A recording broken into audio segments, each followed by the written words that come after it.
The Rain or Shine Elasto Painters select Adrian Nocum. Adrian Nocum being picked 12th overall, pick in the second round that is, and 24th overall by the Rain or Shine Elasto Painters.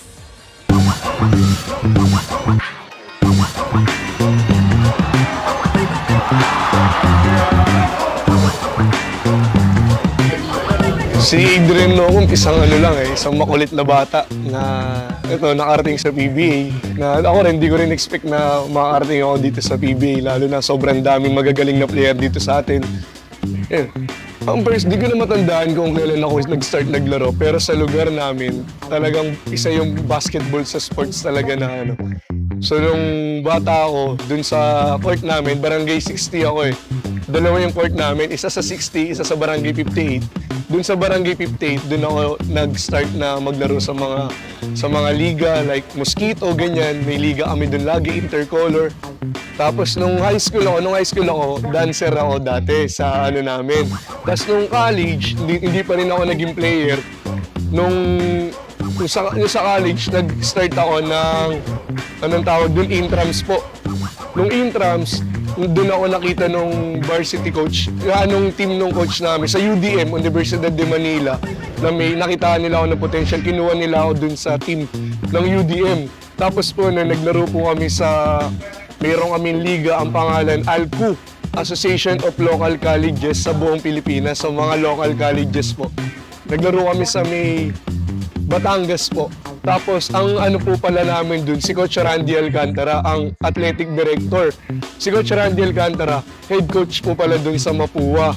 So, nung siya po yung nagsakto po nun, parang hindi po siya busy, siya po yung nag-coach sa amin.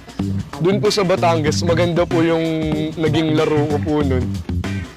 Hanggang sa yun, tinanong niya ako, sagasan ako kung gusto ko daw po ba magpunta sa Mapua. Hanggang sa, nung na-injury po ako dun, nung time na yun. So, nung na-injury po ako dun, parang nabali po yung ano ko, na-dislocate. Ang nangyari nun, hindi niya, parang sabi niya, pagpagaling ka muna. So, nung injury ako, so makulit po kasi ako eh, tinanggal ko po. Tapos magpapasok na po nun, ano na po yun, third year college na po ako nun eh. Yung kaklase ko, si Luis Tison, kung palayo niya 11, nagsabi siya sa akin na, Tol, meron tryout sa FEU.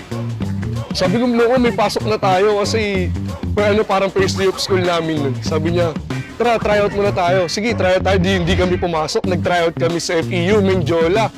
So pagdating namin dun, ang daming player po. Siguro mga 700. Siguro mga 3 araw po ako pabalik dun sa Menjola kasi sinasala. 3 days ako sa Menjola hanggang sa nagustuhan po nila ako. Dinala po nila ako sa FEU Fern. Nalaman nila coach kasi Coach Randy Alcantara, tinawagan ngayon nila. Pagtawag ko, bakit nandiyan ka? Akala ko nagpapagaling ka kasi alam niya, nagpapagaling ako nung ano. Sabi coach, nag-tryout po ako dito sa ano. Huwag ka na, pumunta ka na dito sa Mapua. So yun, nagpunta po ako sa Mapua. Doon na po nag-start. 2 taon po ako nag-team B. 2 years ako nag-team B, hindi po agad ako na-line up. Nung 2 years, tas nung pangatlong taon ko, doon po ako na-line up. Nag-pandemic naman po. Nakapaglaro naman po ako isang season, kaya lang nag-pandemic po. Tapos nung pagbalik namin, medyo nabawasan po yung team namin.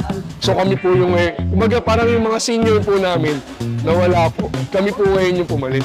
Tapos doon na po nag-start lahat. Tapos dinadala kami ni Coach Randy sa San Juan team sa MPBL. Kaya sobrang laking pasasalamat ko kay Coach Randy kasi talagang siya yung nagbigay sa akin ng ano, para makarating dito.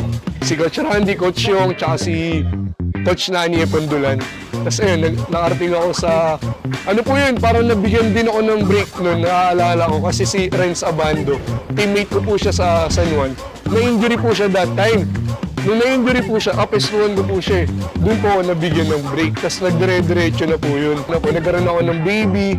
Tapos nung nagkaroon na po ako ng pamilya noong 2021, kinasal po ako, lumabas ng baby namin. Yun, sobrang blessing po sa amin ng bata. Talaga nagdire-diretso po yung karir ko sa basketball. Kaya hanggang sa ngayon, nakarating na po ako dito sa PBA. Ang mabibigay ko sa mga kabataan na mensahe is talagang sipag, tiyaga, yung pangarap na gusto mong marating, talagang pagtsatsagaan mo, sipag, syempre yung disiplina. Kasi ako, lumaki ako sa Tondo na syempre, alam mo yan, inuman, ganyan, barkada.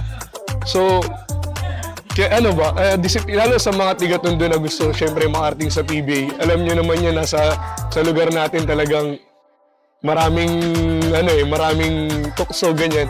Disiplina talaga.